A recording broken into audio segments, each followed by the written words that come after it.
Passo agora a palavra à representação da Grande Loja Legal de Portugal, cuja representação é aqui assegurada pelo seu grão-mestre, presidente, Dr. Armindo Azevedo, e também pelo secretário, Dr. José Roá. Dr. Armindo Azevedo, tem a palavra. Muito obrigado. Senhor Presidente da Comissão, Dr. Jorge Lacão, senhoras e senhores deputados, estimados representantes das associações, permitam-me, antes de mais, agradecer a oportunidade que me foi concedida por esta Comissão para, sobre o tema, na qualidade de grão-mestre, poder partilhar os argumentos da Grande Loja Legal de Portugal, Grande Loja Regular de Portugal, única associação representante da regularidade em Portugal e que congrega cerca de 3.500 maçons. A importância da minha presença é significativamente realçada se tivermos em consideração que esta, em 30 anos de existência da Grande Loja Legal e Regular de Portugal, é a primeira vez que, de forma institucional, nos manifestamos sobre uma iniciativa legislativa, seja do âmbito do Poder Legislativo, Executivo ou Judicial.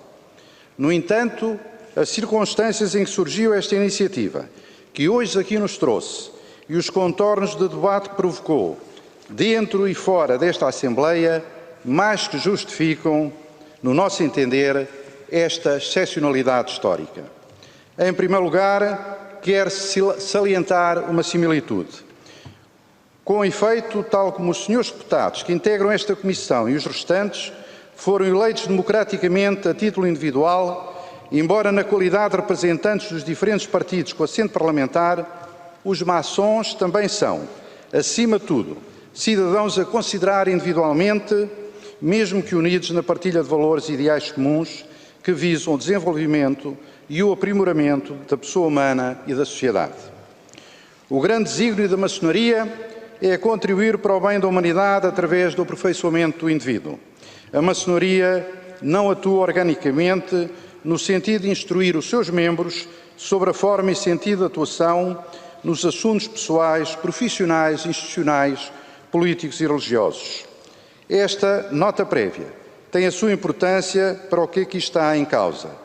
Assim como os cidadãos assumem que cada deputado vota no sentido da sua consciência e não em disciplina de voto, porque para isso mesmo foram eleitos, assim também os maçons atuam na sociedade civil, como regra basilar, os seus princípios intrínsecos e éticos e morais e não guiados por indicações alheias. Pensar o contrário só tem cabimento em teorias da conspiração ou em contextos que surjam fruto do desconhecimento daquela que é a realidade maçónica cotidianamente vivida por tantos. E que realidade vem então a ser essa? Sem querer maçar as senhoras e os senhores deputados, ela está comprovada por um passado que é público e notório. Por um lado, em defesa dos direitos humanos, da liberdade, da justiça, da cultura, da igualdade de direitos e da fraternidade por parte dos maçons. E em sentido contrário, pela perseguição feita aos maçons ao longo dos séculos por parte de quem defendeu ditaduras, autoritarismos e coletivismos de Estado. Os ditadores apregoam caminhos únicos de uma só verdade, a sua verdade ou a verdade que lhes convém. Bem sabemos que não há nada pior para uma ditadura do que uma organização que consegue abrigar, em paz e no seu seio, pessoas das mais variadas convicções e tendências. Daí as perseguições que, inevitavelmente, a maçonaria sofreu sempre que um ditador alcançou o poder. E daí também a razão para que os membros desta instituição, que atravessou diversos momentos mais conturbados da história, devam ter como preservada a opção pela reserva da sua filiação maçónica e, deste modo, a salvaguarda não apenas presente, mas também futura dessa mesma condição. Tendo estado no passado contra a escravatura, contra a pena de morte, contra as ditaduras e na criação do registro civil e da escola pública, os maçons individualmente estão hoje envolvidos no combate contra as alterações climáticas, na solidariedade para com as populações em situação de catástrofe, como as de Cabo Delgado em Moçambique, no apoio a instituições no terreno que atuam junto dos mais favorecidos e carentes, mas também apoiando instituições portuguesas, como o INEM, associações de bombeiros e associações de solidariedade social. Também aqui, mais uma vez, vemos outra similitude com o trabalho desenvolvido pelas senhoras e senhores deputados. Os maçons são, repito, porque nunca é demais realçá-lo, face ao que está em causa, respeitadores das leis do Estado, defensores da liberdade e promotores da fraternidade. Os princípios da maçonaria são a liberdade dos indivíduos, a igualdade de direitos e obrigações da humanidade, a fraternidade entre todos os cidadãos e entre todas as nações. A maçonaria respeita as opiniões políticas e crenças religiosas de todos e cada um, reconhecendo que todas as religiões e ideais políticos são igualmente merecedores de consideração, exceção feita, obviamente, às ideias políticas, aos ideais políticos que contrariam a democracia. A maçonaria age constantemente no estrito cumprimento e respeito da lei. E permitam-me que cite a 10ª regra da maçonaria regular. Os maçons cultivam nas suas lojas o amor à pátria, a submissão às leis e o respeito pela autoridade constituída. A Grande Loja Legal de Portugal é uma associação devidamente registada e tem os seus estatutos publicados no portal do Ministério da Justiça, nos quais está claramente expresso que é uma organização maçónica. Tem um sítio na internet, publica livros e muito brevemente publicará em banca uma nova revista especializada. Feitas estas ressalvas, não podemos senão discordar de uma iniciativa parlamentar que afigura ter como pressuposto uma questionável constitucionalidade na forma e uma desconfiança imerecida no conteúdo, naquilo que a maçonaria diz respeito. Na forma, cabe às entidades competentes pela defesa da constitucionalidade a palavra e decisão final, caso prevaleça a obrigação de revelar a filiação maçónica e seja aprovada por este Parlamento. Nesse mesmo sentido, aliás, endereçámos uma carta a Sua Excelência, ao Sr. Presidente da República, que assegura e garante o regular funcionamento das nossas instituições democráticas, defendendo e fazendo cumprir a Constituição da República sem desprimor de outras instâncias, em particular o Tribunal Constitucional.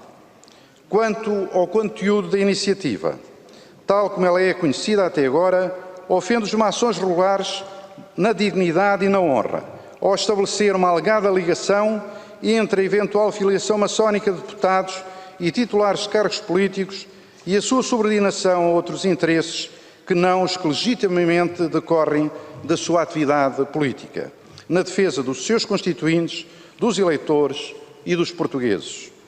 Com efeito, essa ofensa, caso a iniciativa vier a ser aprovada em sede parlamentar, atingiria duplamente os deputados em causa, não só pela suspeição implícita já mencionada, mas também por outra, adicional, que coloca em questão a independência do trabalho político que os senhores deputados e titulares de cargos políticos desempenham laboriosamente e diariamente nesta Casa Maior da Democracia. Adicionalmente ainda, se há desvantagens evidentes nesta iniciativa, a elas acresce uma decisão que, aos olhos do mundo, não deixaria de causar perplexidade e incompreensão, numa altura em que ainda recentemente se enalteceram os valores portugueses de Abril, assentes nos pilares da liberdade e da democracia.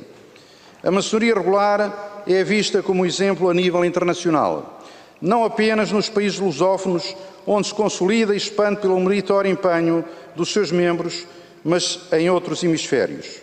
Muito recentemente, no decurso da 25ª Assembleia da Confederação Maçónica Interamericana, que decorreu em abril no Peru, foi a nossa Grande Loja eleita para a presidência da 6ª Zona e, por inerência, para a vice-presidência da referida Confederação, que congrega mais de 350 mil maçons de 86 potências maçónicas e de 26 países. Fomos também recentemente admitidos na Confederação Maçónica da Ásia-Pacífico. Triste será, para não dizer mesmo que significará um retrocesso para a imagem de Portugal, como país desenvolvido e democrático, se formos forçados a explicar a forma como a nossa Assembleia da República nos vê, a nós maçons, cidadãos portugueses e cidadãos do mundo, numa altura em que redobramos esforços para levar a luz e o conhecimento as geografias que lutam contra o obscurantismo, a violência e a prepotência. A segregação de uma pessoa ou de um grupo apenas porque é da maçonaria é algo que não podemos aceitar. Esta iniciativa legislativa é dirigida à maçonaria, apenas porque é a maçonaria. E isto sim é inaceitável, por violação dos mais basilares princípios da liberdade e da democracia.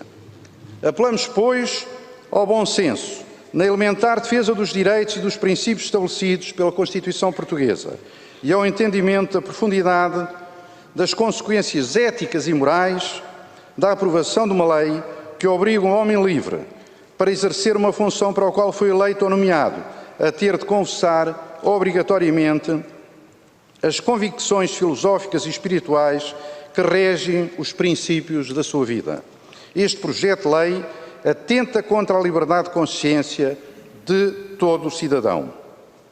Em conclusão, e agradecendo mais uma vez a vossa disponibilidade e paciência, acredito e desejo que esses argumentos, agora partilhados, possam ser decisivos para uma decisão que extravasa em muito uma simples questão regimental. E, pelo contrário, é uma situação de alcance muito maior para todos os envolvidos, aos olhos do país e do mundo. Termino convidando Vossas Excelências para uma visita à nossa sede em Lisboa, ao site da Maçonaria Regular, onde de forma clara e transparente apresentamos quem somos, de onde vimos e para onde vamos. O conhecimento, não a ignorância, devem ser as bases de qualquer decisão, mormente as decisões políticas, pelo seu alcance e importância. Muito obrigado e votos de bom trabalho.